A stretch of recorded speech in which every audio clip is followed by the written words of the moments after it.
أعوذ بالله من الشيطان الرجيم بسم الله الرحمن الرحيم الذين ينفقون في السراء والضراء والكاظمين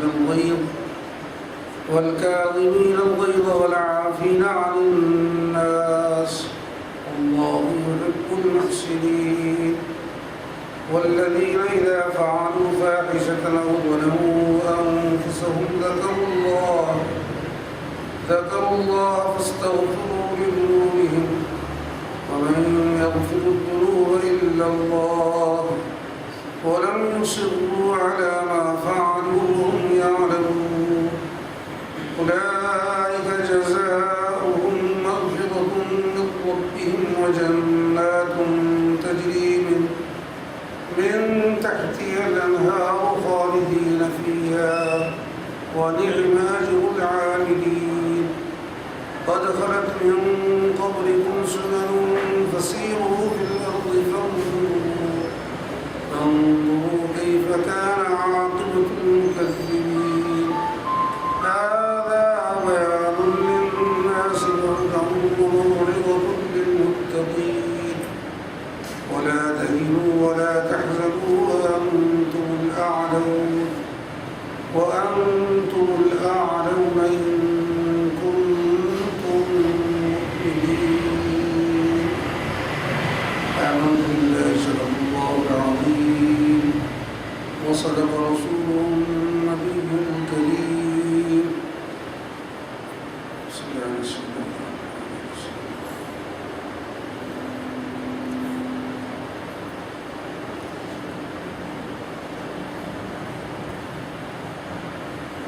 بسم اللہ الرحمن الرحیم. رمضان مبارک کے وقفے کے بعد کا یہ پہلا درس ہے. آج اپنے ساتھ ہی کام لینے کی مشکلیں ہیں کیونکہ سارے لوگ ابھی جمع نہیں ہیں.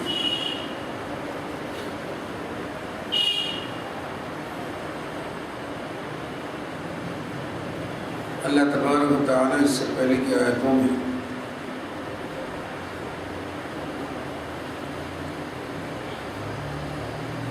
اللہ اور رسول کی اطاعت کا اجمالی ذکر کیا گیا.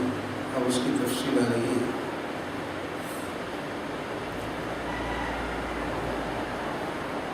اور اپنے رب کی مغفرت کی طرف اور جنت کی طرف دوڑ کا ذکر تھا. دوڑنے والوں کے صفات بیان کیے جا رہے ہیں. الذين ينفقون في السراء والضراء والكاظمين الغيظ والعافين عن الناس والله يحب المحسنين.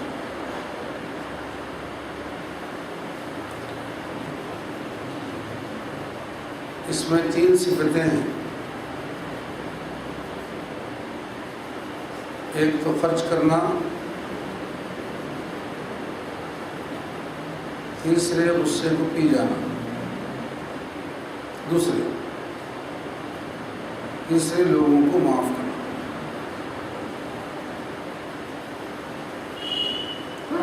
الذین ينفقون، جو لوگ خرچ کرتے ہیں تنگ دستی اور کشادہ دستی میں. ایک بات اس میں ذہن میں رکھے کہ انفاق کا مطلق تذکرہ ہے، اس کے مفعول کا ذکر نہیں ہے کہ کیا خرچ کرتے ہیں. صرف خرچ کرتے ہیں، فقیری میں اور امیری میں، تنگ دستی میں اور کشادہ دستی میں، خوشی میں اور غم میں، زندگی میں موت سے پہلے اور موت کے بعد، دوستوں میں اور دشمنوں میں. یہ تمام تفاصیل علماء نے اس زمان میں بیان کیے ہیں کہ اس جملے کی کیا کیا تفسیر ہو سکتے ہیں. ہر حیثیت کیا خرچ کرتے ہیں؟ کوئی بھی چیز جو لوگوں کے نفع کی ہو. لوگوں کو 2 طریقے سے نفع پہنچا سکتے ہیں.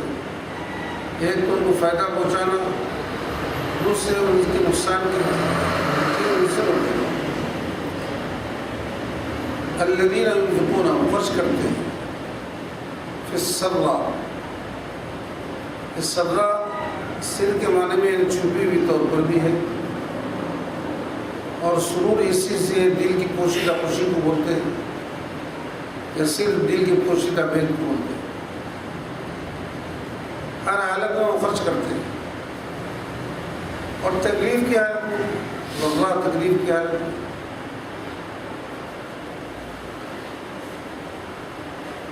یہ سرا ذرہ کے مقابل میں کئی جگہ قرآن میں والی نے اپنا نعما بعد ذرہ، نعما بھی آیا ہے۔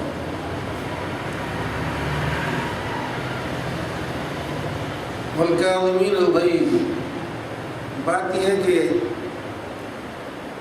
جب یہ آیت نازل ہوئی اور حضور اکرم صلی اللہ علیہ وسلم نے انفاق کی ترغیب دی، بعض لوگ سونا چاندی لا کے خرچ کیے۔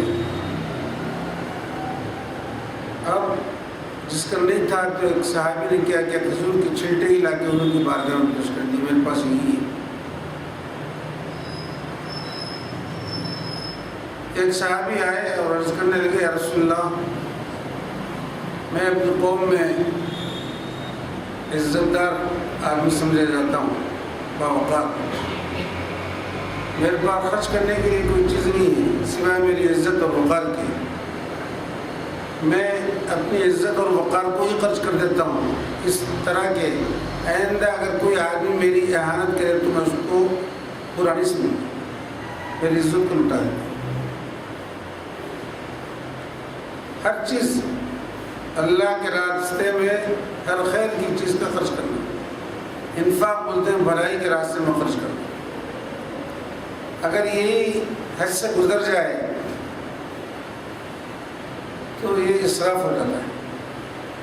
جب تک حد کے اندر رہتا ہے انفاق، حدود سے اگر آگے بڑھ جائے، مطلقت کرنے کا ذکر دے، اگر کوئی یہ سمجھے اس میں کوئی روک ٹوک نہیں ہے، کوئی تحقیقات نہیں ہے، تو وہ ایسی چیزیں تو انفاق نہیں ہے بلکہ اسراف ہے۔ قرآن کہتا ہے انک لا تسرفوا، اسراف نہیں کرو، کیونکہ ان المبذرین کانوا اخوان الشیاطین، اسراف کرنے والے تو شیاطین کے بھائی ہیں۔ اگر کوئی اس کا مفہوم یہ سمجھے کہ خوشی اور غم کے موقع پر خرچ کرنے کے لیے آدمی مختلف چیزوں میں، ممنوع چیزوں میں خرچ کرے، جیسے کہ ہمارے پاس آج کل تقاریب کے موقع پر مختلف چیزوں میں خرچ کرتے ہیں کہ باجے میں، فلاں میں، ناچنے میں، گانے میں، اگر یہ سمجھے تو یہ تین چیزیں ممنوع ہیں، اور ممنوع چیزوں میں صرف کرنا انفاق نہیں بلکہ اسراف ہے۔ شریعت اس کو پسند نہیں کرتی، اس سے بچنا چاہیے۔ تو یہ مومن کی صفت ہے متقیوں کی کہ وہ خرچ کرتے رہتے ہیں، یا تو کوئی نفع کی چیز خرچ کرنے میں اپنا وقت بھی ہے، خرچ کرنے میں اپنی کوششیں بھی ہیں، خرچ کرنے میں اپنی فکری صلاحیتیں بھی ہیں، یہ تمام چیزوں کا اطلاق اس پر ہو سکتا ہے۔ وہ خرچ کرتے ہیں، بعض آدمی مال تو نہیں خرچ کرتا لیکن کسی کی ہمدردی میں اپنی بدنی محنت خرچ کرتا ہے، یہ بھی انفاق میں شامل ہے۔ دوڑ دھوپ کرتا ہے کسی کے لیے، جھگڑا چکاتا ہے، بیچ میں آ جاتا ہے، اپنے زبان سے سفارش کرتا ہے، یہ سب خرچ میں ہے۔ ہر وہ شے جو کسی انسان کے نفع کے لیے ہو وہ انفاق ہے۔ اب یہاں ایک شبہ پیدا ہو سکتا ہے کہ یہ صفتیں جو بیان کی گئی ہے، خرچ کرنا اور غصہ پی جانا اور لوگوں کو معاف کرنا، یہ تو کافر بھی کرتا ہے، کہ ان لوگوں کو بھی نفع ہوگا اس سلسلے میں، کیونکہ یہاں تذکرہ تو مومن بلکہ بظاہر تو نہیں ہے، لیکن اوپر سے جو چلتے آ رہا ہے کہ متقیوں کی جو صفتیں ہیں، ایمان والوں کی صفتیں تقویٰ پرہیزگاری، غیر مومن تو اس صفت نہیں اٹھا سکتا ہے۔ جب تک کسی کے پاس ایمان نہ ہو، کوئی نیکی ذرہ برابر بھی اس کو نفع نہیں دیتی۔ ایمان رہا، ایمان اصل سرمایہ ہے، ایمان کے ساتھ کوتاہی اگر شامل رہے تو ایمان تو نفع دے، اور ایمان نہ ہو، بلا ایمان کے اگر بڑی سے بڑی نیکی ساتھ رہو تو وہ کوئی نیکی اس کو فائدہ نہیں دے گی، تو ایمان ہی اصل سرمایہ نہیں ہے اس کے پاس۔ ایمان شرط ہے، ایمان رہنا اس کے بعد۔ اس لیے ایک شخص زندگی میں مومن رہتا ہے، مسلمان رہتا ہے، اور مرتے وقت ایمان سلامت نہ رہا، اس کا اس کی کوئی نیکی کوئی چیزیں کام نہیں ہے۔ ایمان سلامت جانا، خاتمہ بالخیر ہونا، ایمان پر موت آنا، اس کی تمام نیکیاں اللہ تعالیٰ کی بارگاہ میں قابل قبول ہو سکتی ہے۔ دوسری بات یہ ہے کہ صفت والکاظمین الغیظ، اس سے پی جانا، دبا دینا، کیونکہ آپ کئی مرتبہ سن چکے ہیں کہ غصہ آگ سے اور شیطان بھی آگ سے، اس لیے ہمیشہ غصے کو دبانے کا حکم دیا گیا ہے، غصے کو باہر نہیں کرنا۔ آدمی طاقتور بہادر کون ہے کہ جسمانی طور پر عموماً رکھنے والا ہے تو عرف عام میں کہا جاتا ہے، لیکن جس میں طاقت و قوت ہو، قوت طاقت کے بعد اس کا اظہار نہ کرے غصے وغیرہ کا، تو یہ کیا ہے، یہ شخص بات ہے۔ بسا اوقات غصے کے اظہار کی اجازت نہیں ہے، اور جیسے کفار کے مقابلے میں اشداء علی الکفار مسلمانوں کی صفت ہے، تو کافروں کے مقابلے میں بڑھ سکتے ہیں۔ رحماء علی المؤمنین، وہ بھی ایمان والوں کے ساتھ اور عام دل کا معاملہ کرنے والے، تو غصے کو دبا دینا اس وقت میں جب کہ طیش آ جائے، یہ کوئی ایسا محرک ہو جائے تو غصے کو ابھارنے والا ہو، پی کر خاموش بیٹھ جانا، والکاظمین الغیظ، دبا لیتے ہیں اسے۔ اس کے شان نزول میں 2-3 روایتیں آئیں بیہقی کی روایت میں۔ ایک تو ہے حضرت سیدنا حسن رضی اللہ تعالیٰ عنہ، ایک ہے حضرت علی بن حسین رضی اللہ تعالیٰ عنہ، ایک مہران سے۔ تمام کا ایک ہی زمانے میں اگر کوئی واقعات رونما ہو جائے تو اس کے شان نزول کو سب کی طرف موڑا جا سکتا ہے، کہ وہ وضو کرنے کے لیے پانی منگائے اور پانی کا لوٹا اس باندی نے ان پر گرا دیا کمر میں کے۔ ظاہر بات ہے کوئی غیر معمولی واقعہ ایسا ہو جائے تو فوری غصے کی حرکت میں آ جاتی، تو آپ اس کی طرف دیکھنے لگے تو وہ فوری تاڑ گئی اور کہیں والکاظمین الغیظ، غصے کو پی جانا، تو فوری آپ نے رجوع کر لیا اور اعلان کر دیا کہ میں غصے کو پی گیا ہوں، دبا دیا ہوں، غصے کے اعلان کیا۔ وہ موقع سے فائدہ اٹھا کہ اس نے کہ والعافین عن الناس، لوگوں کو معاف کر دیتے، معاف نہیں کرتے۔ پھر تیسرا بھی جملہ اس نے کہہ دیا کہ اللہ یحب المحسنین، اللہ احسان کرنے والوں کو دوست رکھتا ہے، تو آپ نے فرمایا ٹھیک ہے تم آزاد چلے۔ اس میں ایک غلام کا بھی ذکر ہے، اس کے ساتھ ایسی معاملہ ہوا تو آپ نے فرمایا ٹھیک ہے نصیب تجھ کو میں آزاد کر دیا، بلکہ اپنی فلاں بندے سے تلاوت کر دیا، اور مرنے تک ان دونوں کا خرچ میرے ذمہ رہے گا۔ حضرت توکل شاہ صاحب امبالوی رحمۃ اللہ علیہ ایک بزرگ تھے، ان کے کسی مرید سے بڑی غلطی سے سرزد ہوئی، انہوں نے اپنے پاس سے نکالا اور انہوں نے بہت کوشش کی کہ وہ پھر اپنے پیر سے رجوع ہو جائیں جا کے، تو وہ اجازت نہیں دے رہے تھے۔ ان کے خلیفہ تھے جمال شاہ صاحب، انہوں نے حضرت کے پاس بیٹھ کے دوران گفتگو یہ واقعہ چھڑ دیا۔ ان اصحاب نبی صلی اللہ علیہ وسلم کا جو غصے کو پی جاتا، ان کا تذکرہ کر کے آیتیں پڑھ دی تو وہ بہت متاثر ہوئے، فوری حکم دیے کہ اس کو حاضر کر دو۔ اس کے بعد بلایا، اس کو کھلایا پلایا، اپنے پاس سے بہت ساری چیزیں دی اور بہت روئے کہ آج تم نے ایک ایسا واقعہ میرے ساتھ کر دیا کہ مجھے اہل بیت اطہار کی سنت پر عمل کرنے کا موقع مل گیا ہے، اور اس خوشی میں انہوں نے بہت سا روپیہ خرچ بھی کیا۔ تو اللہ تعالیٰ جن کو توفیق دیتا ہے حق بات سے رجوع بھی کر لیتے ہیں، حق وہ بھی رہتے ہیں، حق پسند بھی رہتے ہیں، اچھی بات کرتے بھی ہیں، اچھی بات کو پسند بھی کرتے ہیں۔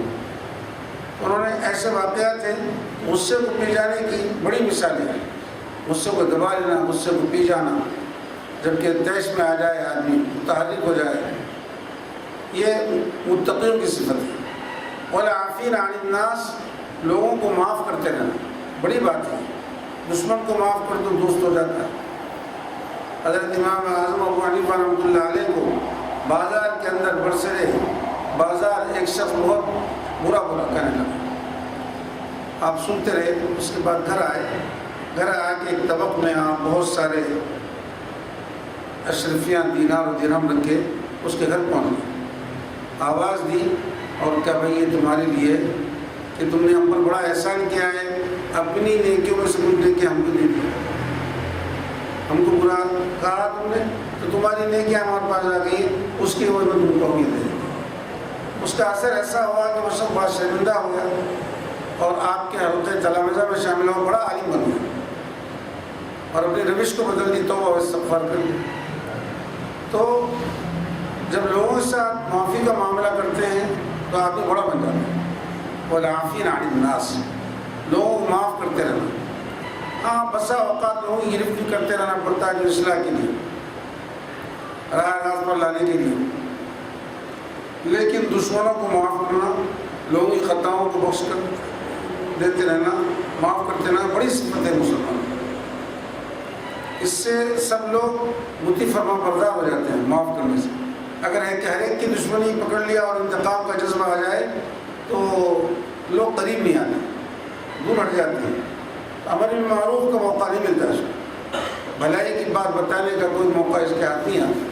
معاف کرتے رہنے سے لوگ قریب بھی آتے ہیں، اس کی صفت سے متاثر ہوتے ہیں، اس صفت سے متاثر ہو کے اس کی بات سننے کے موڈ میں رہتے ہیں۔ بھائی اچھا آدمی ہے، لوگوں کو عفو درگزر کرتے رہتا ہے، یہ جو کہہ رہا ہے اس کی بات سننا چاہیے۔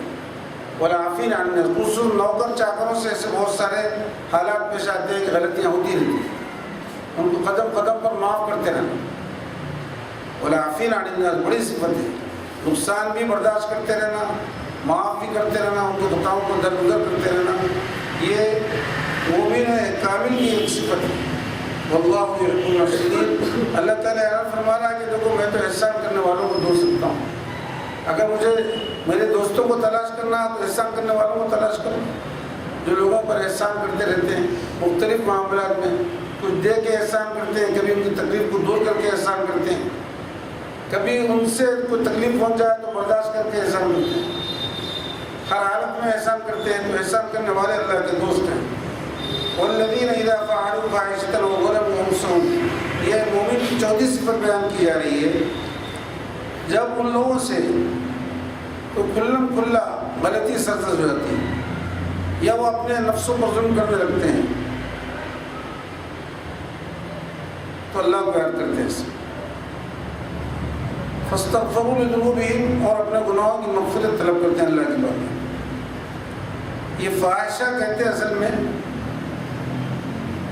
گناہ کبیرہ کو، ظلموا انفسہم میں گناہ صغائر شامل ہیں، بعض علماء فرماتے ہیں، بعض مفسرین فرماتے ہیں فاحشہ ایسا جرم ہے جس میں دوسرا آدمی ملوث ہو سکتا ہے، ظلموا انفسہم میں کوئی دوسرا آدمی ملوث نہ ہو بلکہ یہ اپنے اوپر خود زیادتی کرے تب۔ تو جب کسی مومن سے ایسی بات سرزد ہو جاتی ہے تو یہ کیوں ہوتی ہے گناہ؟ جب اللہ کی یاد سے کوئی شخص غافل ہو جاتا ہے، غفلت جب طاری ہو جاتی ہے تو گناہ اس کو سرزد ہو جاتا ہے۔ اس لیے غفلت کو دور کرنے کے لیے اللہ کا ذکر کرتے رہنا، اگر اللہ کے ذکر میں پہلے ہی رہے اور غفلت سے دور رہے تو ایسے مکمل گناہ سے بچنے کے بہت زیادہ امکانات ہیں، گناہ میں ملوث نہیں ہوتا۔ اللہ کی یاد سے غافل ہو جائے، اللہ کے ذکر سے غافل ہو جائے، اللہ کا خوف دل سے نکل جائے تو کیا ہوگا؟ ایسے وقت میں آدمی کیا ہوگا؟ کوئی نہ کوئی گناہ میں ملوث ہو جائے گا، یا تو بڑے یا چھوٹے۔ علماء فرماتے ہیں چھوٹے چھوٹے صغائر جو گناہ ہیں اگر اس کو پابندی سے کرتا رہا اصرار کے ساتھ تو بھی کبیرہ گناہ میں شامل ہوتا ہے۔ بہرحال یہ آیت اس موقع میں نازل ہوئی جب کہ صحابہ اکرام رضوان اللہ تعالی علیہ اجمعین میں سے بعض نے کہا بنی اسرائیل کا وہ زمانہ بڑا اچھا تھا جس میں ان کے گناہوں کا کفارہ ہوتا تھا۔ کیا ہوتا تھا کہ جب وہ گناہ کرتے تو ان کے گناہوں کو کفارے کو بتا دیا جاتا تھا کہ ان کو نقصان پہنچا دیا جاتا تھا، آنکھ کٹ جاتی، ناک کٹ جاتی، بینائی متاثر ہو جاتی، پیر میں کچھ جاتا ہے یہ تمہارے گناہ کفارہ ہے. تو یہ سمجھ کے بولنے لگے کہ بھئی گناہ کفارہ دنیا میں ہی ہو جا رہا ہے, آخرت میں اس کی سزا کے لیے ہمارے کو موقع نہیں رہا ان لوگوں کو, کیونکہ دنیا میں اللہ تعالیٰ نے ان کو سزا دے دی. تو اس موقع پہ یہ آیت نازل ہوئی کہ تم گھبراتے کیوں ہو. ان کے واقعات کو یاد کر کے اللہ تعالیٰ کی بارگاہ میں جب بھی تم توبہ کریں گے, بڑے چھوٹے گناہ جو بھی ہوں گے سب اللہ معاف کر دے. توبہ کے لیے عام دو رکن ہیں. جو پچھڑا ہو گیا اس میں ندامت اور شرمندگی, آئندہ اس سے بچنے کی ارادہ کریں. حدیث شریف میں آیا ہے اگر بندہ مومن دن میں 70 مرتبہ توبہ کرے تو وہ 70 مرتبہ اس کو معاف کرے, مگر ہر مرتبہ کی توبہ میں اس کے دل کا یہ ارادہ رہنا کہ آئندہ نہ کروں گا, اور اس ارادے کے بعد پھر ملوث ہو جائے پھر توبہ کر لے تو پھر معاف کرے. اگر گناہ توبہ کے وقت میں ایسا ارادہ دل میں ہو کہ بھئی توبہ تو کر لو زبان سے, آئندہ پھر کر لیں گے, تو ایسی توبہ علماء فرماتے ہیں مقبول نہیں. ہر توبہ کے وقت یہ ارادہ ہونا کہ آئندہ نہیں کروں, پھر کسی وجہ سے ملوث ہو جائے اللہ فرماتا پھر معاف. تو یہ امت محمدیہ صلی اللہ علیہ وسلم کے لیے اللہ تعالیٰ نے اس صورت نکالا کہ بڑے سے بڑے گناہ کو اللہ تعالیٰ معاف کرتا ہے. گواہ کیوں؟ اللہ تعالیٰ کی رحمت کے سامنے یہ تو ذرات کے برابر ہے, بڑے بڑے پہاڑ کی طرح گناہ ذرات کے برابر ہے. اللہ کی بارگاہ میں جب بھی رجوع ہو جاتا ہے اور صرف دل سے توبہ کرتا ہے اللہ معاف کر دیتا ہے, بڑا ہو کہ چھوٹا. اس لیے چھوٹے گناہ پہ اصرار نہیں کرنا چاہیے, بڑے گناہ کی طرف لٹکنا نہیں چاہیے, اور اپنے کو اس گناہوں میں دوسروں کو شامل بھی نہیں کرنا چاہیے. اس سے بچنا چاہیے. یہ مومن کی صفت ہے, بچتے رہتا ہے انہیں, اور جب بھی کچھ ہو جاتا ہے تو اس غفلت کی زندگی سے باز آ جاتا ہے. ذکر اللہ کو یاد کرنا. اللہ کو یاد کرنا یا تو عبادات کے ذریعے یا اللہ کے احکام پر عمل کرنے کے بعد اللہ کے اس طرح یاد کی جاتی ہے, اور اس کی یاد کے ذریعے سے اللہ تعالیٰ کو جب یاد کر لیتا ہے تو اس پر دل میں خشیت پیدا ہوتی, محبت بھی پیدا ہوتی. آدمی محبت تو رکھتا ہے لیکن انسانی مزاج میں جو خطا ہے وہ کبھی کبھی سرزد ہوتی ہے, کیونکہ یہ استغفار بھی بڑی عبادت ہے. اور سب سے پہلی عبادت تو یہی ہے. حضرت آدم علیہ السلام جب جنت سے زمین پر اتارے گئے تو ان کے لیے یہی عبادت تھی, وہ استغفار کیا کرتے تھے. دوسری عبادت تو سب بعد میں ہے, لیکن یہی عبادت پہلے تھی کہ اللہ کی بارگاہ میں وہ استغفار کرتے تھے. اب سنت انبیاء بھی ہے. ہمارے اور پہلے کے لوگوں میں علماء فرماتے ہیں فرق ہے کہ ہم لوگ گناہ کرنے کے بعد توبہ و استغفار کرتے ہیں, وہ لوگ نیکی کرنے کے بعد توبہ و استغفار کرتے ہیں. دونوں میں فرق ہیں. کیا فرق ہے بھی؟ تمہیں کوئی جرم ہو جائے تو گناہ, کوئی لغزش ہو جائے تو توبہ و استغفار کریں. لوگ یہ سمجھ کے کرتے ہیں جو نیکی ہم نے کی ہے وہ بارگاہ الہی کے قابل نہیں, یا جس بارگاہ کے جو چیز قابل نہیں ہم نے وہ چیز کا تحفہ اس کے سامنے پیش کیا ہے, اس لیے توبہ و استغفار کیا جاتا ہے. توبہ استغفار کی تو بہت ساری اقسام ہیں. اس میں ایک قسم یہ بھی ہے اگر کوئی شخص اپنے حق کے لیے ہی لڑ رہا ہے, مثلا کسی کا کوئی گھر ہو اور اپنا حق دوسرا چھین رہا ہے نا, اور اس کے لیے وہ کوشش کر رہا ہے اور آخر میں ناکامی ہو جائے اس کو. کبھی ایسا ہوتا ہے کہ حقدار کی طرف فیصلہ نہیں ہوتا, شواہد اور آثار وغیرہ کی بنیاد پر یا کسی اور وجہ سے جو شخص ناحق باطل پر رہتا ہے اس کی طرف تصفیہ ہو جاتا ہے. دنیا میں ایسی عدالتوں میں بہت سارے فیصلے ہو سے کرتے ہیں, حقدار و حق نہیں ملتا, اپنے حق کے لیے لڑتا ہے تو باطل کی طرف تصفیہ ہو جاتا ہے. تو علماء فرماتے ہیں اس کے بعد بھی توبہ و استغفار کرنا. وہ حقدار آدمی جس کو اپنا حق نہیں ملا ہے انہیں کیوں توبہ کرنا, اس کا تو حق تھا, اپنا حق سمجھ کے بڑھا, مگر مشیت الہی میں یہ تیری طرف نہیں تھا تو مشیت کے خلاف ہے, اس لیے توبہ بھی کرنا. ایک قسم توبہ کی یہ بھی. بہرحال نیکوکار اپنی نیکی کو بارگاہ الہی قابل نہ سمجھ کے توبہ کرتے ہیں, اور بدکار گناہگار مجرم تو اپنے گناہوں کی سبب کی وجہ سے توبہ کرتے ہیں. بارگاہ الہی میں جب بھی توبہ کی جاتی ہے اللہ تعالیٰ اس کو مقبول سجا فرماتا ہے. صرف دل سے کرنی, اس سے کبھی پیچھے نہیں رہنا چاہیے. حضور اکرم صلی اللہ علیہ وسلم نے خود ارشاد ہے کہ میں دن میں 70 مرتبہ توبہ کرتا ہوں, استغفار کرتا ہوں اللہ کی بارگاہ میں. ہر مرتبہ استغفار کرتے رہنا. یہ نہیں سمجھنا کہ ہم نے حقوق ادا کر دیے ہیں پورے اللہ کے, اب توبہ استغفار کی کیا ضرورت ہے. آدمی کا عمل کیسا بارگاہ الہی میں پہنچتا ہے، اس کی کیا صورت ہو سکتی ہے، اس میں کتنی لفظیں اور کوتاہی کمزوریاں ہو سکتی ہیں، کبھی اس کو اندازہ نہیں ہو سکتا۔ تو یہ اللہ کی اطاعت فرما برداری کر کے بھی بارگاہ الہی میں دست و دعا رہنا، توبہ و استغفار کرتے رہنا۔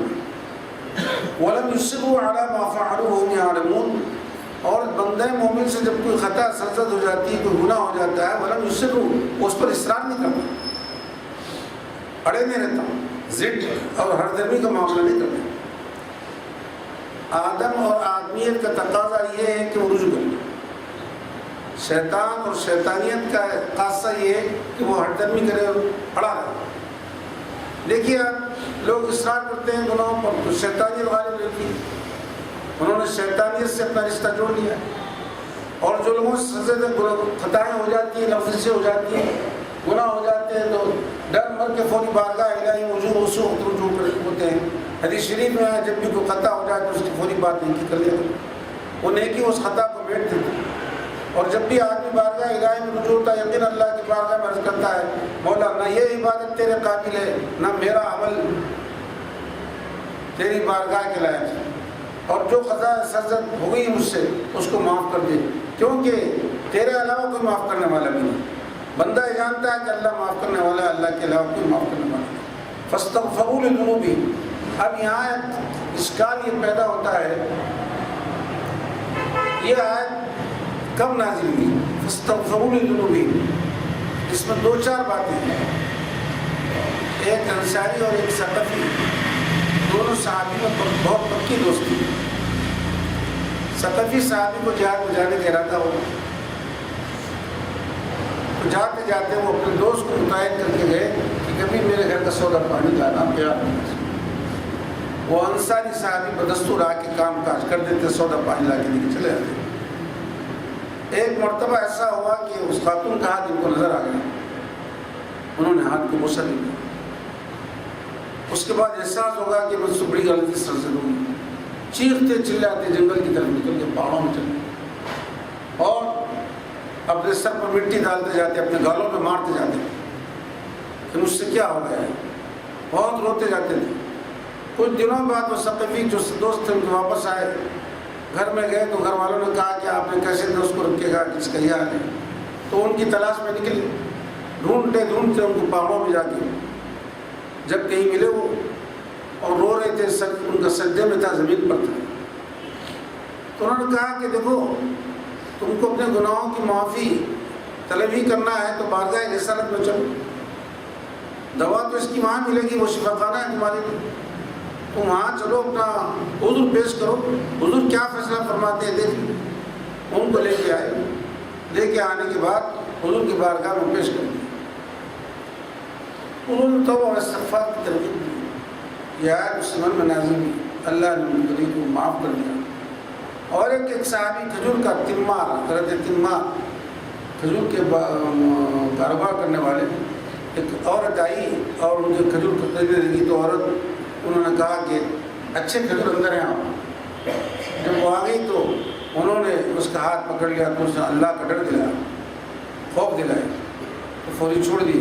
اس کے ساتھ یہ احساس ہوگا کہ مجھ سے زیادتی ہوئی، ہاتھ پکڑ لیا، مجھے لیا، فوری خود بخود حضور کی بارگاہ میں آ گئی، آ کے عرض کرنے لگا، یا رسول اللہ مجھ سے ایسی غلطی سرزد ہو گئی ہے، آپ طاہرنی، مجھے پاک کر دیجیے، طاہرنی یا رسول اللہ۔ حدیث شریف میں یہ الفاظ ہیں، طاہرنی یا رسول اللہ۔ حضور خاموش بیٹھ گئے، نماز کا وقت آ گیا، نماز حضور کے پیچھے انہوں نے پڑھ لی۔ پھر نماز ختم ہوئی تو پھر انہوں نے عرض کیا کہ رسول اللہ طاہرنی، مجھے پاک کر دی، مجھ سے ایسا گناہ سرزد ہو گیا۔ صحابہ میں کیسے احساس رہتا تھا اگر کوئی بات ایسی سرزد ہو جائے تو جب تک وہ اس کا کفارہ ادا نہ ہو جائے، اس کی سزا نہ مل جائے، وہ خاموش نہیں بیٹھتے تھے، کیونکہ آخرت کی سزا سے وہ دنیا کی سزا کو بہتر جانتے تھے، اپنے آپ کو بارگاہ رسالت میں پیش کر دیتے۔ بہرحال حضور نے ان کے بعد فرمایا ان سے، تم نے ہمارے پیچھے نماز پڑھ لی ہے، ہمارے گناہ کا کفارہ ہو گیا ہے۔ توبہ و انابت کا جذبہ خود ان کے دل میں جو پیدا ہو گیا، وہ بڑی چیز ہے۔ آئندہ خود بچنے کی وہ لوگ ترکیب سوچ لیتے ہیں، حضور نے ان کو بڑھا دیا، کہ اب تم نماز پڑھنی ہے، نماز بھی گناہوں کو میٹ دیتی ہے، اور تمہارا یہ احساس اصل میں کیا ہے، آدمی کے عمل کا وزن نہیں کیا جاتا، عمل کو تو گرا نہیں جاتا، بلکہ اس کے جذبے کی قدر کی جاتی ہے، اس کے دل کے اندر جو جو جذبہ ہے اس کو دیکھا جاتا ہے، اس کی قدر قیمت کی جاتی ہے۔ وہ توبہ و استغفار کی نیت سے آئے، شرمندگی کے ساتھ آئے، اللہ تعالیٰ نے ان کو معاف کر دیا۔ بہرحال خطائیں اور لغزشیں انسان سے ہوتی رہتی ہیں، اور ہر لغزش خطا سے وہ استغفار اور توبہ کرتے رہے بارگاہ الہی، اور اس سے اس کو مفر نہیں ہے، کیونکہ توبہ و استغفار ہر لمحہ صبح و شام ضروری ہے۔ آدمی کی فکر و خیال سے بھی گناہ ہو سکتا ہے، اعضاء جوارح سے تو ہونا الگ ہے، فکری خیالی گناہ بھی ہو سکتا ہے۔ اس لیے بعض علماء لکھتے ہیں اگر کوئی آدمی آوارگی عمل سے بچ بھی جائے تو اس کا آوارگی خیال سے بچنا بہت مشکل ہے۔ خیالی گھوڑے تو دوڑا سکتا ہے وہ، تو بارگاہ الہی میں اللہ توبہ و استغفار کرتے رہنا، یہ بڑے بڑے بزرگ اس کی طرف متوجہ کیے ہیں، اپنے گناہوں سے اللہ توبہ کرتے رہنا، صبح شام کرتے رہنا۔ وَمَن يَغْفِرُ الذُّنُوبَ إِلَّا اللَّهُ، اور کون مغفرت کرے گا اللہ گناہوں کی؟ اللہ کے ساتھ، اللہ ہی معاف کرنے والے۔ جبکہ صحابہ اپنے گناہوں کی معافی کے لیے نسخہ حاصل کرنے کے لیے حضور کی بارگاہ میں آتے تھے۔ اب یہاں ایک اشکال یہ پیدا ہوتا ہے، جب اللہ ہی گناہ معاف کرنے والا ہے تو حضور بھی معاف کرتے ہیں، یہ کیسے ہو سکتا ہے؟ قرآن کی آیاتوں کی طرف علماء نے متوجہ کیا، واللہ ورسولہ احق ان یرضوہ، زیادہ حقدار تو اللہ اور اس کا رسول ہے، اس سے راضی کیا جائے، یہ عبادات کے معاملے میں ان کو راضی کیا جائے۔ پھر ایک جگہ ہے کہ حرام کرتے ہیں تو اللہ اور رسول ہی حرام کرتے ہیں، دونوں صفتیں اللہ رسول کی ہیں، اللہ بھی ہے اور رسول بھی ہے۔ انہوں نے فرماتے ہیں کہ حضور اکرم صلی اللہ علیہ وسلم کی ذات گرامی حق میں فنا تھی۔ قرآن خود کہتے ہیں ان ہوا الا وحی یوحی، حضور کا معاف کرنا دراصل اللہ کا معاف کرنا تھا۔ حضور کوئی بھی چیز اپنی طرف سے نہیں بلکہ اپنی وحی الہی سے ہی بولتے تھے، تو حضور کا معاف کرنا اللہ کا معاف کرنا، اللہ اور رسول کا حق ہے۔ فرائض اور سنت اللہ اور رسول کی ہے، سنت اس کو کہتے ہیں جس کا قرآن میں داخلہ نہ ہو، فرائض میں نہ ہو، حضور کے حدیث میں، حضور کے فرامین سے، حضور کے اقوال سے، افعال سے، یا حضور کے سامنے کیے ہوئے عمل سے ہی ملتا ہے۔ تو دونوں چیزیں ہیں، اور قرآن کی تفسیر تو سنت سے ہی ہو سکتی ہے۔ تو حضور کا معاف کرنا دراصل اللہ ہی کا معاف کرنا ہے، کیونکہ اللہ جب حکم دیتا ہے تو حضور ہی معاف کرتے ہیں، تو اس میں اشکال نہیں ہونا چاہیے۔ اللہ ہی وَمَن يَغْفِرُ الذُّنُوبَ إِلَّا اللَّهُ، اللہ کے علاوہ کوئی معاف نہیں کرتا، فاعل حقیقی اللہ ہی کے ذات ہے، لیکن حضور اگر کسی کو معاف کر رہے ہیں تو یہ بھی اللہ ہی کی طرف سے۔ وَلَمْ يُصِرُّوا عَلَىٰ مَا فَعَلُوا وَهُمْ يَعْلَمُونَ، وہ اصرار نہیں کرتے جو کچھ ہو گیا ہے۔ اس حال میں وہ جانتے ہیں، گناہوں پر اڑے نہیں رہتے، لغزشوں پر اڑے نہیں رہتے۔ کوئی بات بتا دیا، بتانے والا راہ راست کہ بھئی یہ سیدھی راہ، یہ ہے سیدھی بات، یہ ہے، اس پر اڑے نہیں رہتے کہ ہم جو بول رہے ہیں وہ سیدھی، بلکہ اللہ رسول سے ڈر کے سیدھی بات کو مان لیتے ہیں، آپ کو قبول بھی کرتے ہیں، اصرار نہیں کرتے۔ اولئک جزاؤہم مغفرۃ من ربہم، ان کے پروردگار کی طرف سے ان کے لیے جزا ہے، کیا ہے؟ ان کے رب کی طرف سے مغفرت ہے، معافی ہے۔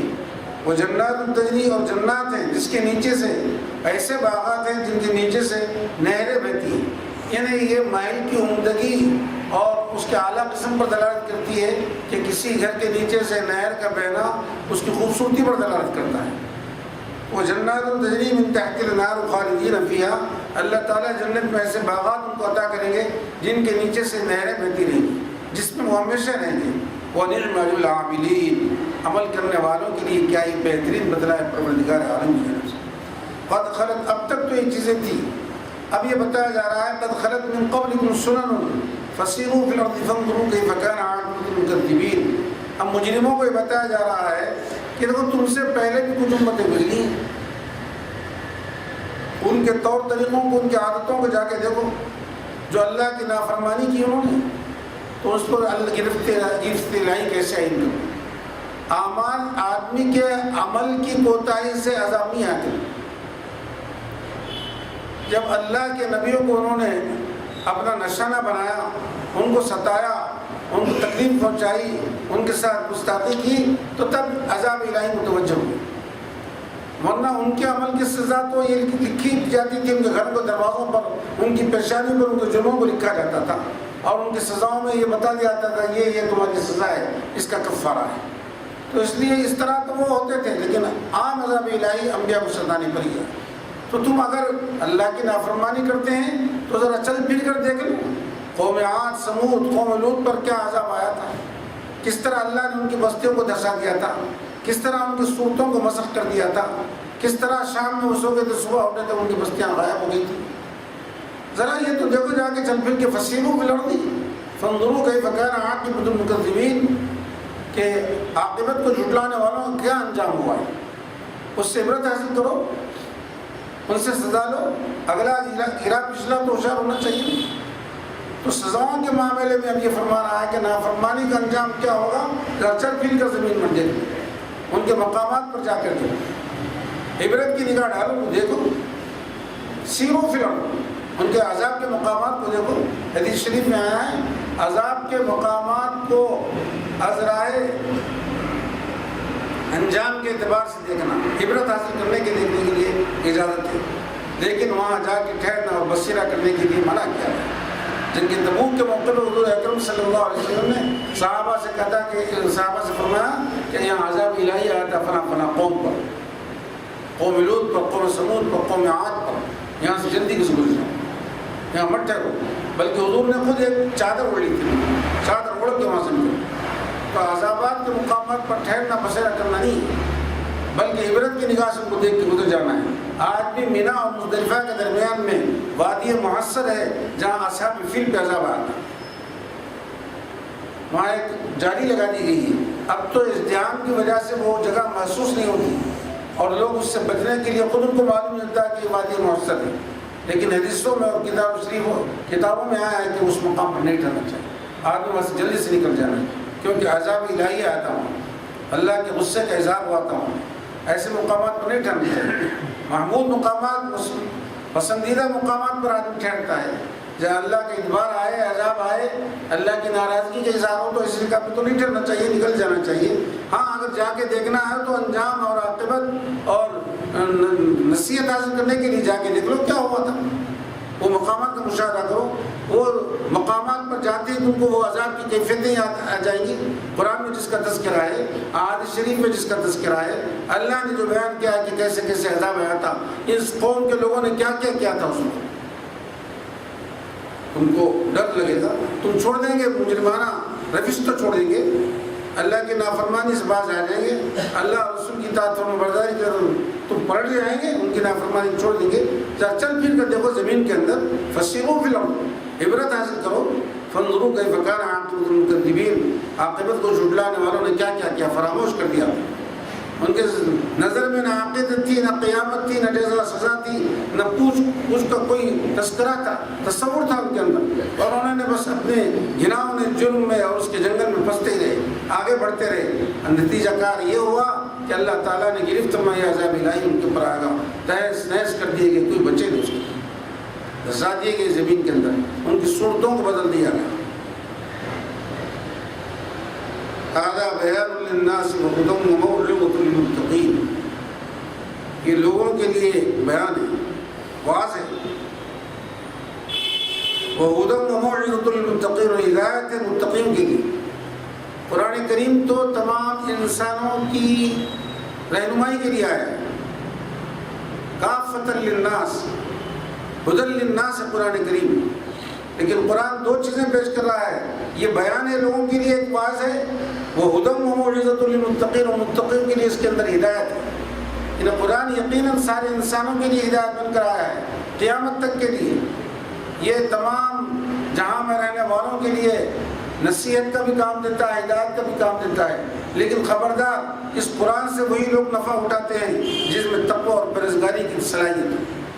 علماء فرماتے ہیں اللہ کی رحمت آسمان سے تو نازل ہوتی ہے، بارش تو برستے رہتی ہے، لیکن اس زمین پر بھی برستی ہے جہاں پتھریلی اور سنگریز علاقے ہیں، سنگلاق علاقے ہیں، اور اس زمین پر بھی برستی ہے جو نرم ہے، جو نرم زمین ہے اس کی بارش کی کو قبول کر لیتی ہے، اپنے اندر جذب کر کے سبزہ اگاتی ہے، ہری ہری بھری کھیتیاں لہلاتی رہتی ہیں، سنگلاخ زمین پتھریلی زمین پر پانی برستا ہے لیکن جذب نہیں کرتا، قبول کرنے کی صلاحیت نہیں، پانی بہہ جاتا ہے۔ قرآن کریم سب کے لیے ہدایت ہے، لیکن وہی قلوب اس سے نفع اٹھاتے ہیں جس کے اندر تقوی اور پرہیزگاری ہے، خشیت اور خوف ہو، اللہ سے ڈرنے کا جس کے اندر مادہ ہو، اور وہ لوگ جن کے دلوں پر مہر لگا دی گئی وہ قدر قرآن سے نفع نہیں اٹھا سکتے، ہے تو سارے انسانوں کے لیے۔ اسی طرح یہ بیان ہے لوگوں کے لیے، نصیحت ہے، مگر ہدایت اس نواز سے متقیوں کے لیے ہے، للمتقین، متقی لوگ کی ہدایت، اللہ کا ڈر خوف رہیں گے۔ یہ باتیں جو ہم بتا رہے ہیں، جو سن رہے ہیں، ہم جو پڑھ رہے ہیں، ہم جو سمجھ رہے ہیں، یہ قلب جب اس طرف متوجہ ہوتا ہے تو یقیناً اس سے فائدہ اٹھاتا ہے۔ اگر سنی انسنی کر دیا، آئی تھی بات سنی اور چلے گئی، یہ کان سے سنے یہ کان سے نکال لیے، تو ایسے قلوب پر اس قرآن کریم کا کیا اثر ہوگا؟ ہدی للناس سے تو بیان ہے ان کے لیے، اور موعظت اور ہدایت ہے متقین کے لیے، جس میں یہ صلاحیت ہو، جس زمین میں سبزہ اگانے کی صلاحیت ہو، پانی جذب کرنے کی صلاحیت ہو، وہ قلوب متقین کی ہیں۔ وَلَا تَهِنُوا وَلَا تَحْزَنُوا وَأَنْتُمُ الْأَعْلَوْنَ إِن كُنتُم مُّؤْمِنِينَ۔ اب یہاں سے پھر انداز کلام بدل گیا ہے۔ اب تک تو یہ حال تھا کہ ان کو گناہوں پر استغفار کی تو ترغیب دی گئی، پھر ان کے صفات کو بیان کیا گیا، جنت جس کی طرف دوڑ لگانے کی تم کو حکم دیا گیا تھا، ترغیب دی گئی تھی، وہ دوڑ کیسے لگائی جاتی ہے؟ پیروں سے چل کے نہیں لگائی جاتی، بلکہ یہ صفات پیدا کرو، خرچ کرو اللہ کے راستے میں، جو چیز تم کو پسند تمہارے پاس ہے اچھی ہو، اللہ کے راستے میں پسند کرو، اللہ کے راستے میں خرچ کرو، قوت سے ہو، طاقت سے ہو، فہم سے ہو، محنت سے ہو، یا فکر سے ہو، یا خیال سے ہو، یا دو باتیں بول کر ہو، یا مال خرچ کر کر ہو، اور کہاں کہاں کسی حالت میں بتا دی، ہر حالت میں، خوشی کی حالت میں، غمی کی حالت میں، تنگدستی کی حالت میں، امیری کی حالت میں، مصیبت کی حالت میں، اور دشمن کو دینا، دوستوں کو دینا، ہر ایک کو دے کے اللہ تعالیٰ کی راہ میں خوش کر، یہ تو مومن کی صفت ہے۔ سیدنا ابو صدیق رضی اللہ تعالیٰ عنہ کے رشتے دار تھے، وہ رشتے دار بہت مفقود، ان کا سارا خرچہ آپ اٹھا کر،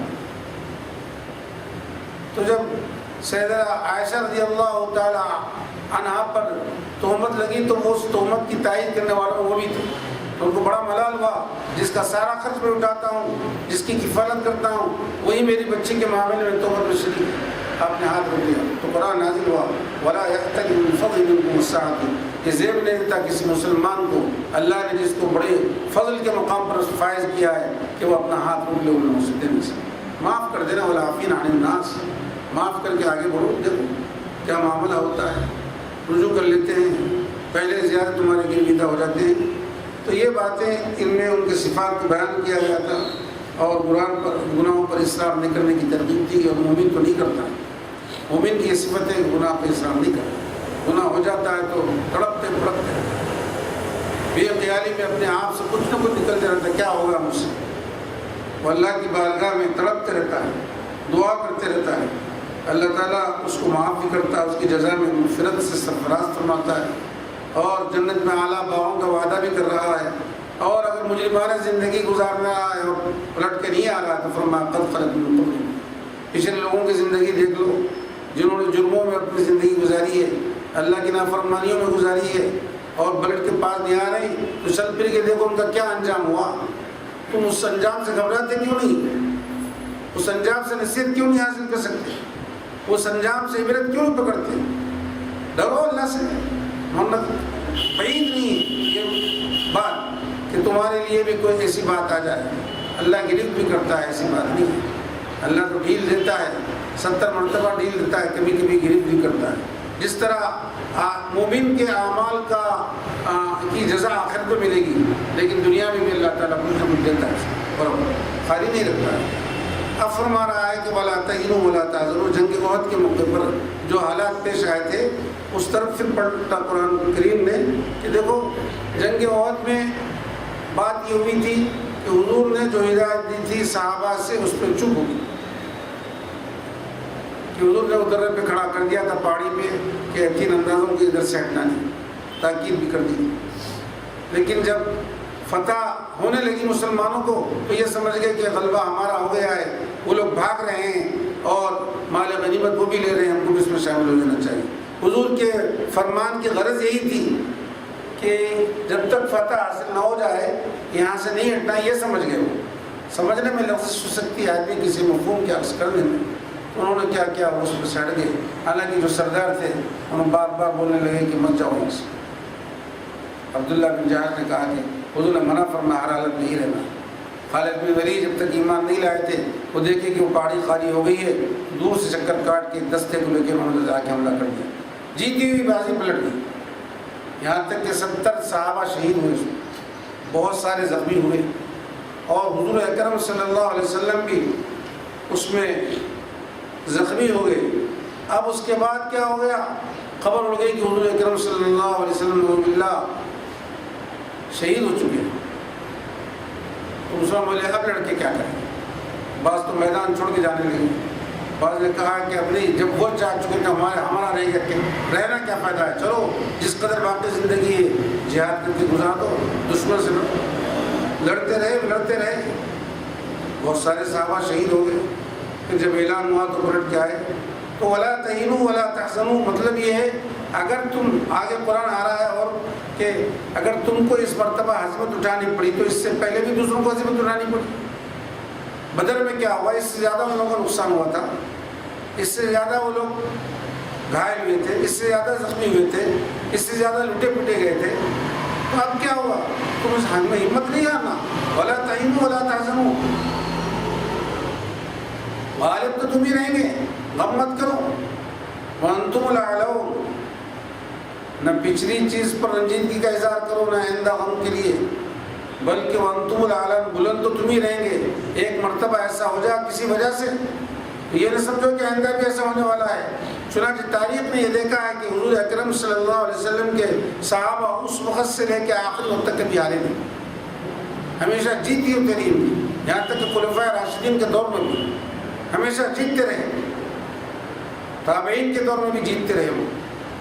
لیکن جب انہوں نے اس چیز کو جو مقصدی تھی چھوڑ دیا بعد کے لوگوں نے، پھر وہی دور پلٹ کے آ گیا، ہدایتوں کو چھوڑ دیا، اطاعت فرما برداری کو چھوڑ دی، تو پھر پلٹ کے پھر وہ شکست مقدر بن چکی۔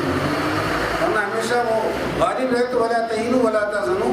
اگر جنگ احد میں ایسے ہزیمت ہو گئی ہے، پسپائی ہو گئی ہے اور ایسے شہید ہو گئے ہیں، جیتی ہوئی بازی پلٹ گئی ہے تو غم مت کرو۔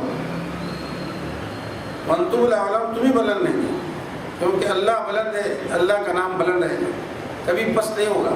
عارض طور پر ایسا ہوتے رہتا ہے۔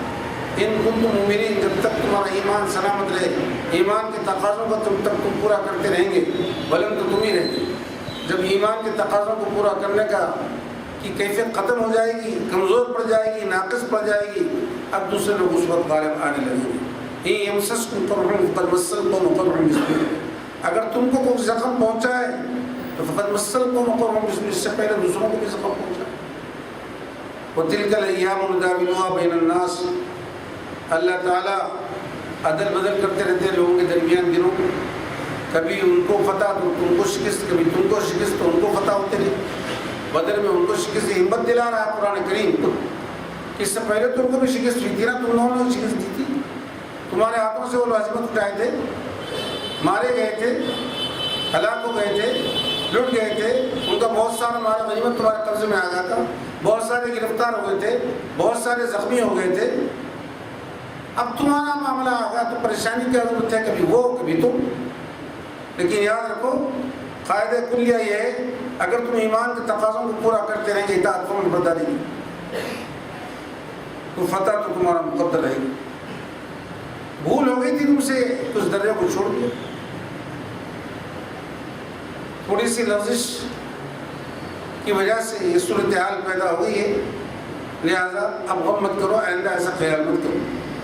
وَلِيَعْلَمَ اللَّهُ الَّذِينَ آمَنُوا وَيَتَّخِذَ مِنكُمْ شُهَدَاءَ، اللہ تو آزمانا چاہتا ہے، جان لے کہ تم ایمان والے کو ساتھی قدم کر رہے ہیں، اور تم میں سے شہداء کو اللہ تم کو شہادت کی زندگی موت دینا چاہتا ہے۔ تو حضرت عمر رضی اللہ تعالیٰ عنہ کو دعا کرتے تھے، اللہم ارزقنا شہادۃ فی سبیلک، وارزقنا موتا فی بلد رسولی کا ببلد رسولی کا، اے اللہ مجھے شہادت کی موت عطا کر اور تیرے رسول کے شہر میں مجھے موت دی۔ تو اللہ تعالیٰ تم کو شہید بنانا چاہ رہا تھا۔ اگر تم بازی ہار بھی گئے تو شہادت کی موت تمہارے لیے کیا کم کامیابی ہے؟ شہید کا کوئی مقام مرتبہ معلوم ہے، بہت اونچا درجہ ہے۔ عام لوگوں کی ارواح جنت میں نہیں پہنچتی جب تک کہ میدان حشر سے حساب کتاب نہ ہو، شہید کی روح تو پہنچ جاتی ہے۔ اللہ شہید کی روح کا راست استقبال کرتا ہے، کیونکہ شہید اپنے خون سے شہادت دیتا ہے۔ تو اس لیے اللہ تعالیٰ کی مصلحت ہے، تم کو آزما رہا ہے تمہارے ایمان پر کون ثابت قدم رہے گے تم لوگ، اور تم میں سے کون شہید بنے گا۔ یعنی تم شہید ہو جائیں، اپنی جان گنوا بھی دیں تو تم بلند ہے کہ تم کو شہادت کی موت ملی، یہ کامیابی مل گئی تمہارے، سارے گناہوں کفارہ ہو جاتا اس کو، کسی چیز کی پرواہی نہیں۔ وَيَتَّخِذَ مِنْكُمْ شُهَدَاءَ، ہاں وَاللَّهُ لَا يُحِبُّ الظَّالِمِينَ، اللہ ظلم کرنے والوں سے محبت نہیں رکھتا، ظالموں کو دوست نہیں رکھتے۔ اللہ رسول کے فرمان کے خلاف کرنا بھی ایک ظلم ہے، اللہ رسول کی احکام سے محبت نہ کرنا بھی ایک ظلم ہے۔ اللہ ظالموں کو بھی دوست نہیں رکھتا۔ اللہ تعالیٰ حق ہے، حق کو پسند کرتا ہے، اس لیے حقیقت پسند لوگوں کو ہی دوست رکھتا ہے۔ وَلِيُمَحِّصَ اللَّهُ الَّذِينَ آمَنُوا وَيَمْحَقَ الْكَافِرِينَ، اللہ تبارک و تعالیٰ تو ان لوگوں کو ابھارتا ہے جو ایمان لائے اور کافروں کو مٹ دیتا ہے۔ کفر تو مٹنے کے لیے آیا ہے، مٹے گا اور کفر کو اللہ مٹتا ہے۔ أَمْ حَسِبْتُمْ أَن تَدْخُلُوا الْجَنَّةَ وَلَمَّا يَعْلَمِ اللَّهُ الَّذِينَ جَاهَدُوا مِنكُمْ وَيَعْلَمُ الصَّابِرِينَ۔ ایک دو آیتیں ہیں، اس میں ختم ہو جا رہا، ختم کر دیتا ہوں۔ کیا تم یہ گمان کرتے ہو کہ جنت میں داخل ہو جاؤ، جبکہ اللہ نے ابھی آزمایا نہیں تم کو پوری طرح جہاد میں تم کیسے ہم لیں؟ جو لوگ جہاد کر کے اپنی جان آفری کے سپرد کیے ہیں وہ لوگ، اور تم ابھی کچھ نہیں کیے اور جنت کے خیال میں دونوں برابر ہو جائیں گے، ان کی طرح تم کو جنت مل جائے گی۔ تم یہ خیال کرتے ہو کہ جنت میں ان کی طرح چلے جائیں گے؟ یہ جنت اتنی آسان چیز ہے نہیں۔ وَلَمَّا يَعْلَمِ اللَّهُ الَّذِينَ جَاهَدُوا مِنكُمْ، تم میں سے کون لوگ ہیں جو جہاد کرنے والے ہیں؟ اللہ تعالیٰ وہ دیکھنا چاہتا ہے۔ اور تم میں صبر کرنے والے کون ہیں؟ مصیبتوں پر صبر کرنے والے کون ہیں؟ اللہ تعالیٰ یہ دیکھنا چاہتا ہے۔ ابھی تو یہ آزمائشیں باقی ہیں تمہاری، تم ابھی ان آزمائشوں میں گزرے اور جنت کے خیالات میں ہو کہ جنت ایسی مل جائے گی؟ نہیں، ان مراحل سے تو گزرو، پہلے ان آزمائش سے گزرو۔ سیدنا حسین رضی اللہ تعالیٰ عنہ جب میدان کربلا کو جاتے ہوئے، جب مدینہ منورہ سے چھوڑتے ہوئے حضور اکرم صلی اللہ علیہ وسلم کی قبر اطہر پر آ کے لپٹ کے بہت روئے اور نیند لگ گئی۔ حضور نے فرمایا تھا کہ حسین بس یہ ہونے والا ہے، تم جاؤ اللہ کے دین کی حفاظت کی۔ انہوں نے کہا تھا اس وقت کہ اگر مجھے موت آنا ہی ہے تو آپ یہیں بلائیے، یہیں مر جاؤ۔ نہیں، موت ایسے نہیں آئے گی، ان آزمائشوں جب تک نہیں گزرے گی، تم کو ان آزمائشوں میں سے گزرنا پڑے گا، امت کے لیے ایک درس چھوڑنا پڑے گا۔ تو اللہ تعالیٰ جنت تو رکھا ہے، جنت جن لوگوں کو مل گئی ہے ان کی طرح تم کو بھی ملے گی نہیں، ابھی تو میدان جہاد میں تم کو آزمانا ہے، صبر کی منزلوں سے تم کو گزرنا ہے کہ کون کون اس منزل میں ثابت قدم ہوتے ہیں۔ وَلَقَدْ كُنْتُمْ تَمَنَّوْنَ الْمَوْتَ مِنْ قَبْلِ أَنْ تَلْقَوْهُ، اس سے پہلے تو تم تو موت کی تمنا کر رہے تھے، بعض صحابہ جنگ بدر میں جانے سے رہ گئے تھے۔ اللہ جب فتح دی ان نہایت مسلمانوں کو جو 6 تلواریں لے کے گئے تھے لڑنے کے لیے، تو ان کو احساس ہوا کہ ہم واقعی بڑی غلطی کی ہے، اگر اب کوئی جہاد کا موقع آ جائے گا ہم اپنی جانیں پیش کریں گے، ہم اس میں شریک ہوں گے۔ وَلَقَدْ كُنْتُمْ تَمَنَّوْنَ الْمَوْتَ، تم تو موت کی تمنا کر رہے تھے اس سے پہلے کہ وہ آ جائے تمہارے پاس، مِنْ قَبْلِ أَنْ تَلْقَوْهُ فَقَدْ رَأَيْتُمُوهُ، اب تو تم دیکھ رہے ہیں نا موت میدان جہاد، اور میں دیکھو موت کیسی ہے، اب کیوں میدان چھوڑ کے بھاگ رہے ہیں؟ آؤ میدان جہاد موت کی تمنا کر رہے تھے نا، موت کو دیکھو۔ وَأَنْتُمْ تَنْظُرُونَ، اس حالت میں کہ موت دکھ رہی ہے تمہیں، اب میدان چھوڑ کے بھاگنے کی کوئی ضرورت نہیں ہے۔ حضور اکرم صلی اللہ علیہ وسلم شہید ہو گئے، میدان چھوڑ کے چلے گئے، یا ان منافقین کے لیے جو راستے میں سے نکل کے چلے گئے تھے رئیس المنافقین کے ساتھ 300 لوگ نکل کے چلے گئے، اللہ نے پاک کو صاف کر دیا۔ جن لوگوں کو شہادت کا مرتبہ دے دیا، اللہ دینا چاہتا تھا، اس کی حکمت یہی تھی اس کو ان کو شہادت کا موقع دیا جائے۔ اور معافی کا حضور کو خاص طور سے حکم ہوا کہ میدان احد کے اندر صحابہ کرام سے جو کچھ ہو گیا ہے، اے میرے حبیب معاف کر دو۔ ان سے بدستور مشورہ بھی کرتے رہنا، ان کی دل جوئی بھی کرتے رہنا، ان کو یہ نہیں چھوڑنا۔ وَإِن تَعْفُوا وَتَصْفَحُوا وَتَغْفِرُوا، حضور کو خاص طور سے آیا۔ تو یہ آج کے آیات ربانی میں دو چیزوں کا پیام، ایک تو میدان جہاد کی وہ تصویر اور اس کی شکست، اس کے بعد ہمت افزائی، اس کے بعد بلندی کا وعدہ، ہمیشہ کامیابی کا وعدہ، ایمان کے تقاضوں کو پورا کرتے رہنے کی ترغیب۔ پھر مومن کے صفات کیا ہوتے ہیں، متقی کے صفات کیا ہوتے ہیں، ان صفات کو اپنا کر آدمی دنیا اور آخرت میں سرخرو رہے اور مجرموں کی غافلانہ زندگی سے بچتے رہے۔ ایسا نہ ہو کہ دلدل میں پھنس جائے، وہاں چلے جائے وہاں رہ جائے، اس سے بھی بچتے رہنا ہے۔ ان آیتوں میں یہ پیغام دیا گیا ہے۔ موت کی تمنا تو شہادت کے لیے ہو سکتی ہے، اور کوئی بات کی نہیں، حالانکہ ایک جگہ ہے والا تتمنوا موت کی تمنا مت کرو۔ ہاں اللہ سے کر سے کوئی موت کی دعا نہیں کرنا، اگر موت میرے لیے بہتر ہے تو موت، زندگی بہتر ہے تو بہتر ہے۔ مومن موت کی تمنا نہیں کرتا، میدان جہاد میں جا کے اپنی جان اللہ کی بارگاہ میں لٹانے کے لیے یہ تمنا کر سکتا ہے۔ تو تمنا کر رہے تھے، اب وقت مل گیا ہے، اپنی آرزو پوری کر لو، آؤ موت نظر آ رہی ہے تو مت بھاگو میدان چھوڑو۔ فقط رأیتموہ وانتم تنظرون، اور تم موت کو اپنی آنکھوں سے دیکھ رہے ہیں۔ وآخر دعوانا الحمدللہ رب العالمین۔ میں اسی کو ختم کرتا ہوں کہ آج پورے لوگ تو نہیں آئے ہیں، انشاءاللہ آئندہ سے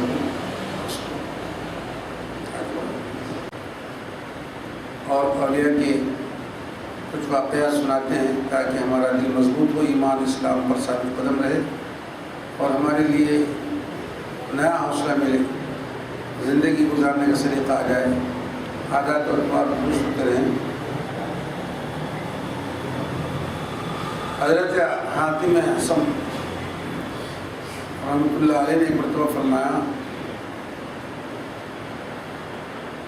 علماء اور زہاد کے غرور اور تکبر کا وزن بڑھ گیا ہے عمرا اور بادشاہوں سے۔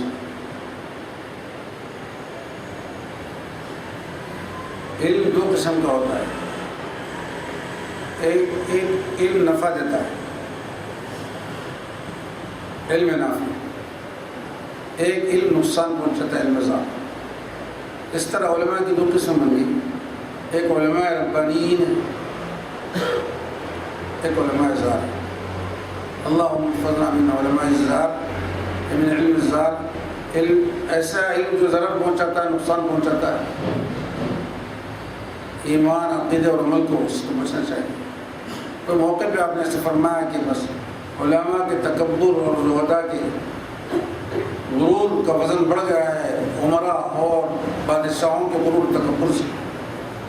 کبھی ایسا غلبہ آتا ہے، کیونکہ تکبر اور غرور تو لوگوں میں ہوتا ہے، علماء میں غرور تکبر نہیں ہوتا، عاجزی انکساری ہوتی ہے، کیونکہ علم کو پھیلانا اسی صورت میں ممکن ہے۔ اگر غرور تکبر آ جائے تو علم پھیل نہیں سکتا، اس کا علم حاصل کرنے کے لیے اس کے قریب نزدیک کوئی نہیں جاتا، دور ہو جاتا ہے۔ ایک مرتبہ پھر آپ نے فرمایا، ایک مجلس میں بلغ میں واعظ کر رہے تھے، واعظ ختم ہوا، بہت سارے شرکاء تھے اس میں، آپ نے دعا فرمائی کہ پروردگارہ میری اس مجلس میں جو سب سے بڑا گناہگار اس کو مغفرت کر۔ ان الفاظ کے ساتھ آپ نے دعا کی،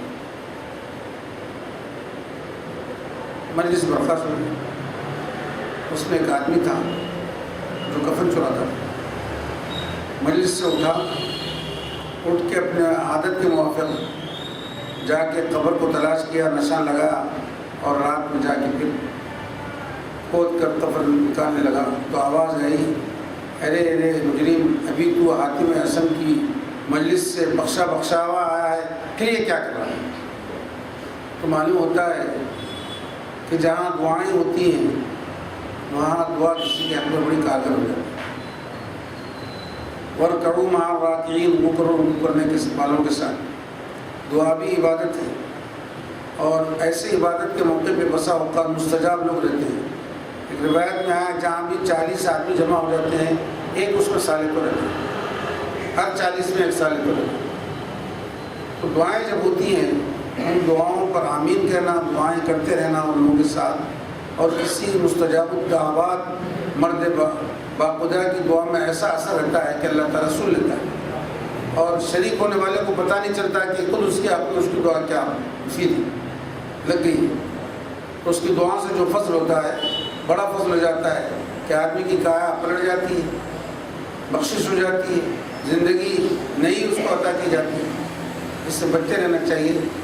اصل بات یہ ہے کہ ظاہر بینوں کی نظر تو ظاہر پر ہوتی ہے، لیکن علماء اور رسول کی نظر باطن پر ہوتی ہے. ان کے باطن اور دلوں پر ہوتی ہے، دلوں کی کیفیت کو دیکھتے ہیں. اللہ تعالیٰ بھی دلوں کی کیفیت کو دیکھتا ہے.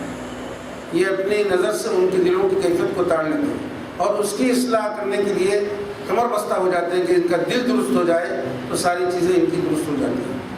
اس لیے ہمیشہ ادب کی تلقین بھی کرتے رہتے ہیں اور اس کو اہمیت کے ساتھ داخل رہتے ہیں. خراسان کا ایک والی تھا اسماعیل، وہ اور اس کا بھائی دونوں ایک ایک مملکت میں حکمران تھے. اسماعیل جو والی تھے وہ اپنی دربار میں بیٹھ کے ملک کے لوگوں سے متعلق کچھ فعلوں کو ملاحظہ کر رہے تھے، کام کر رہے تھے اور ان کی تصویر کر رہے تھے. اسی دوران محمد بن خراسان شیخ الاسلام عالم ربانی جلیل القدر عالم تھے، اس کے دربار میں آئے. اس کے دربار میں آنے کے بعد ان کی نظر پڑی تو انہوں نے اپنے مملکت کے کام کو چھوڑ کے ان کی تعظیم کے لیے اٹھ کے گئے. جا کے ان کو اکرام کے ساتھ لا کے اپنے پاس بٹھایا، کچھ دیر باتیں کی جس کام کے لیے ممکن وہ آئے تھے. اس کے بعد ان کو رخصت کر دیا. اس کا بھائی جو دوسرے ملک کا والی تھا وہ بیٹھا ہوا تھا. اس نے ان کے جانے کے بعد کہا کہ بھائی صاحب آپ کا اس طرح عاجزی اور فروتنی اختیار کرنا رعایا کے لیے مملکت کے وقار کے خلاف ہے. یعنی ان کا اس طرح اس عالم دین کا استقبال کرنا، ان کی تعظیم و تقریر کرنا پسند نہیں آیا. اس نے کہا کہ آپ کی مملکت کے وقار کے خلاف ہے، آپ آئندہ ایسا مت کیجیے. انہوں نے سن لیا.